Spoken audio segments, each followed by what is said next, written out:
बाबा साहेब का जाना क्या सच में एक अंत था या फिर एक ऐसे नए युग की शुरुआत जिसकी लौ आज भी जल रही है? सुनो ध्यान से। जैसे ही पता चला कि बाबा साहेब का अंतिम संस्कार मुंबई में होगा, लोग रुक ही नहीं पाए। सभी जत्थों के जत्थों में निकल पड़े और हर रास्ता मानव सैलाब से भर गया। ट्रेनों में पैर रखने की भी जगह नहीं बची थी। कई लोग कह रहे थे आज हम अनाथ हो गए। महिलाएं सिर पीट रही थी, चेहरों को नोच रही थी और शोक इतना गहरा था कि अनेक लोग, खासकर महिलाएं, बेहोश होकर गिर पड़ी। समय के साथ जन सैलाब यूं उमड़ता गया कि सड़कों, गलियों और इमारतों तक हर जगह लोगों का महासागर दिखाई देने लगा। दादर स्टेशन से लेकर माटुंगा तक रास्ता पूरी तरह जाम हो गया। जब बाबा साहेब का पार्थिव शरीर राजगृह पहुंचा, लाखों लोग हाथ जोड़कर खड़े थे। कई अपने बच्चों को कंधों पर बिठाए हुए ताकि वे अंतिम दर्शन कर सके। विशाल जनसैलाब देखकर सुझाव आया कि अंतिम संस्कार शिवाजी पार्क में किया जाए, परंतु कांग्रेस सरकार और बीएमसी कमिश्नर ने अनुमति देने से स्पष्ट रूप से इनकार कर दिया। तब बाबा साहेब की सहयोगी C.K. बोलवे आगे आए और दादर चौपाटी के पास अपनी जमीन अंतिम संस्कार हेतु समर्पित कर दी। और फिर दोपहर 1:30 पर बाबा साहेब का पार्थिव शरीर एक विशेष रूप से तैयार वाहन पर रखकर राजगृह से अंतिम यात्रा शुरू हुई, जो 5:24 पर दादर चौपाटी पहुंची।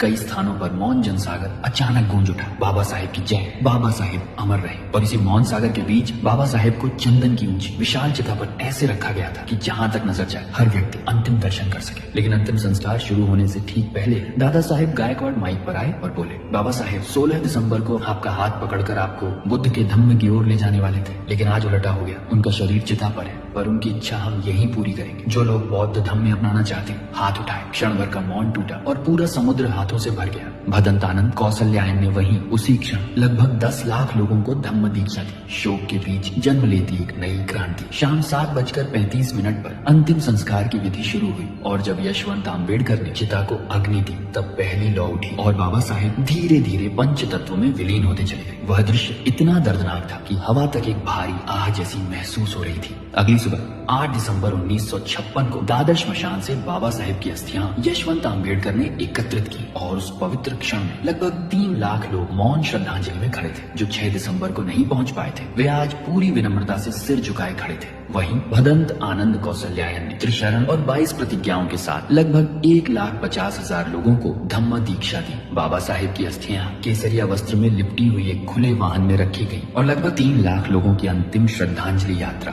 5 मील लंबा मार्ग तय करती हुई राजगृह पहुंची। तो वह दृश्य इतिहास में हमेशा के लिए दर्ज हो गया। सच्चाई यही है कि बाबा साहेब ने जिस धम्म के मार्ग पर हमें चलने का साहस दिया, उसे आगे ले जाना मेरी भी जिम्मेदारी है और आपकी भी। और यही है बाबा साहेब को दी जाने वाली असली श्रद्धांजलि। जय भीम।